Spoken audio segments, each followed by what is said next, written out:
വെട്ടിമാറ്റിയ ഭാഗങ്ങൾ ഏതാണ് എന്ന് നമുക്ക് വളരെ വേഗം ഒന്ന് പരിശോധിച്ചിട്ട് വരാം. 24 പ്രധാനപ്പെട്ട കട്ടുകളാണ് എമ്പുരാന് നിർദ്ദേശിക്കപ്പെട്ടിരുന്നത്. ആ 24 കട്ടോടുകൂടി 2 മിനിറ്റ് 8 സെക്കൻഡ് ദൈർഘ്യമാണ് കുറഞ്ഞിരിക്കുന്നത് സിനിമയ്ക്ക്. ഏറ്റവും പ്രധാനപ്പെട്ട ഭാഗങ്ങൾ ഇവയാണ്. വില്ലിന്റെ പേര് ബൽദേവ് എന്നാക്കി മാറ്റി.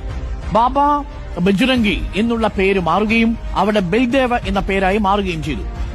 ഈ നരോദ പാട്ടിയ കേസിലെ കുപ്രസിദ്ധനായ കൗസർ ബാനുവിനെ അടക്കം ക്രൂരമായി പീഡിപ്പിച്ച് ബലാത്സംഗം ചെയ്ത് കൊലപ്പെടുത്തിയ, അതിന്റെ പേരിൽ കോടതി ശിക്ഷിച്ച, ജീവപര്യന്തം തടവ് ശിക്ഷ വിധിച്ച 70ഓളം മുസ്ലിം മനുഷ്യരുടെ, ഇസ്ലാം സമുദായത്തിൽപ്പെട്ട മനുഷ്യരുടെ ജീവനെടുത്ത കുപ്രസിദ്ധ കുറ്റവാളിയാണ് ഈ ബാബു ബജ്രംഗി എന്ന പേരിൽ അറിയപ്പെടുന്ന ബാബുഭായ് പട്ടേൽ.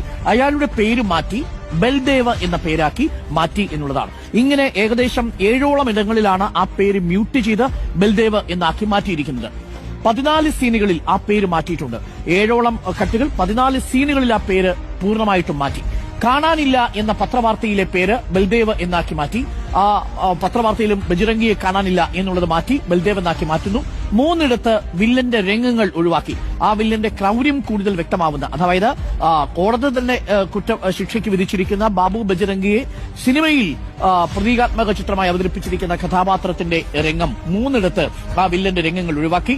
വില്ലനും സഹായിയും സംസാരിക്കുന്ന ദൃശ്യങ്ങൾ ആ സിനിമയിൽ വെട്ടിമാറ്റി. കലാപം നടക്കുന്ന സമയം കുറച്ചു വർഷങ്ങൾക്ക് മുമ്പ് എന്നാക്കി. 2002 എന്നുള്ളത് ഗോദ്ര കലാപത്തെ, നരോദ പാട്യ കലാപത്തെ, നരോദ ഗ്രാമിനെ, അതേപോലെ അഹമ്മദാബാദ് റയോട്ടിനെ ഒക്കെ രേഖപ്പെടുത്തുന്നതാണെങ്കിൽ ആ 2002 എന്നുള്ളതിന് പകരം കുറച്ചു വർഷങ്ങൾക്ക് മുമ്പ് എന്നാക്കി മാറ്റുന്നു. NIA, നാഷണൽ ഇൻവെസ്റ്റിഗേഷൻ ഏജൻസി, ആ NIA രാഷ്ട്രീയ പകയോടുകൂടി ഇന്ദിരാ പ്രിയദർശിനിയെ അറസ്റ്റ് ചെയ്യാൻ വരുന്നൊരു രംഗം. ആ രംഗത്ത് NIA എന്നുള്ളത് വാക്ക് മ്യൂട്ട് ചെയ്യുന്നു. കാറിന്റെ നെയിം ബോർഡ്, NIAയുടെ നെയിം ബോർഡ് മാറ്റുന്നു. ടിവിയിലെ വാർത്തയുടെ ദൃശ്യങ്ങൾ മാറ്റുന്നു. മസൂദും സയ്യിദ് മസൂദും തമ്മിലുള്ള സംഭാഷണം മാറ്റുന്നു. ബലാത്സംഗ ദൃശ്യങ്ങൾ മാറ്റുന്നു. നരോദ പാട്യ കേസിലെ ഏറ്റവും ക്രൂരമായ വിവരണം എന്ന് പറയുന്നത് കൗസർ ബാനു എന്ന് പറയുന്ന സ്ത്രീയെ, പൂർണ്ണഗർഭിണിയായ സ്ത്രീയെ അവിടെ വെച്ച് ഈ ബാബു ബജ്രംഗിയുടെ നേതൃത്വത്തിൽ ആളുകൾ ക്രൂരമായി ബലാത്സംഗം ചെയ്ത് അവരുടെ ഗർഭപാത്രം തുരന്ന് അതിൽ നിന്ന് ഭ്രൂണത്തെ പുറത്തെടുക്കുന്ന ഒരു ദൃശ്യമുണ്ട്. അപ്പോൾ ഇതിന് സമാനമായ ദൃശ്യം ഈ സിനിമയിൽ പ്രദർശിപ്പിച്ചിട്ടുണ്ട്. ആ രംഗം വെട്ടിമാറ്റുന്നു. സ്ത്രീകളെ ഉപദ്രവിക്കുന്ന രംഗങ്ങൾ ഒഴിവാക്കി. മൃതദേഹങ്ങൾ കൂട്ടത്തോടെ കാണിക്കുന്നത് മാറ്റി. 97 പേരാണ് നരോദ പാട്ടിയിൽ മാത്രം കൊല്ലപ്പെട്ടത്.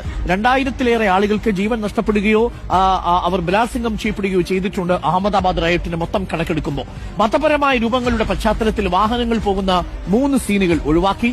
മതപ്രതീകങ്ങൾ ഒഴിവാക്കി. പീതാംബരന്റെ ഒരു ഭാഗത്തെ ദൃശ്യം ഒഴിവാക്കി. താങ്ക്സ് കാർഡിൽ സുരേഷ് ഗോപിയുടെ പേര് ഒഴിവാക്കി. IRS ഉദ്യോഗസ്ഥൻ ജ്യോതിസ് മോഹന്റെ പേരും താങ്ക്സ് കാർഡിൽ നിന്ന് ഒഴിവാക്കി.